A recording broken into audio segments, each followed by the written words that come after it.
விளக்குகிறது. ரப்பு ஒவ்வொரு பாவத்துக்கும் ஒவ்வொரு விளைவை உண்டாக்குவான். எப்ப மக்கள் இஸ்திக்ஃபார் செய்வார்களோ அப்பொழுது அல்லாஹ்வுடைய கோபம் தணியும். அல்லாஹ்வுடைய கோபம் தணியும். அது எங்கட பெட்டாட பஜாராக இருந்தாலும் இன்றைக்கு நாங்க வியாபார கமிட்டி எல்லா ஊர்களையும் அதுக்கு நிறைய முயற்சிகள் செய்கிறார்கள். வியாபாரிகளுக்காக குரல் கொடுக்கும். கண்ணியமானவர்களை, அனைத்தை விடவும் எங்கட பஜார்ல நடக்கிற வியாபாரம் ரப்புக்கு பொருத்தமானதாக. எங்கட பஜாருக்கு மலக்குமார்கள் இறங்கணும். எங்கட கடைகளுக்கு ரஹ்மத் இறங்கணும். இதுக்கு ஒரு கமிட்டி தேவை. இதுக்கு ஒரு முயற்சி தேவை. இதுக்கு நாங்க பாடுபடணும். வெறும் உலக லாபங்களை அடைவது நோக்கம் அல்ல. ரப்புடைய சந்தோஷத்துக்காக பிசினஸ், ரப்புடைய சந்தோஷத்துக்காக வியாபாரம், ரப்புடைய சந்தோஷத்துக்காக குடும்ப வாழ்க்கை.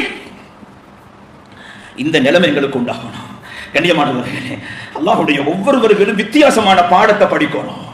இன்னைக்கு நாங்க ஒவ்வொரு பஜார்லையும் பார்க்கிறோம், தொழுகை வீதம் ரொம்ப குறைவு. தொழுகை வீதம் ரொம்ப குறைவு. 100 வியாபாரிகள் இருப்பார்கள் என்று சொன்னால் அதில் 30 வீதம் தொழுகையாளிகள், 40 வீதம் தொழுகையாளிகள், 60 வீதம் தொழுகை இல்லாதவர்கள். கடையில வேலை செய்யக்கூடியவர்கள் தொழுகை இல்லாதவர்கள், பாவத்தோடும் முசீபத்தோடும் சம்பந்தப்படக்கூடியவர்கள். ஒவ்வொரு கர்மங்களிலும் நாம் யோசிக்க வேண்டும், சிந்திக்க வேண்டும். தொழுகை இல்லாத வியாபாரம் முசீபத்தான வியாபாரம், பரக்கத் இல்லாத வியாபாரம், ரஹமத் இல்லாத வியாபாரம். மலக்குமார்கள் அந்த கடைக்குள் வரமாட்டார்கள். ஷைத்தான் அந்த கடையை ஆதிக்கம் செலுத்துவான். கண்ணியமானவர்களே, இந்த விடயத்தில் கூடுதலாக கவனம் செலுத்துங்கள். என்னை படைத்தவன் அல்லாஹ், உங்களை படைத்தவன் அல்லாஹ். எதையும் பேசலாம், ரப்புக்கு முன்னால் நிப்பாட்டப்படுவோம். ரப்பு விசாரிப்பான். ஒன்றோ வெற்றி, ஒன்றோ தோல்வி. ஆகிரத்தில் வெற்றி பெறுவதுதான் வாழ்க்கையின் நோக்கம்.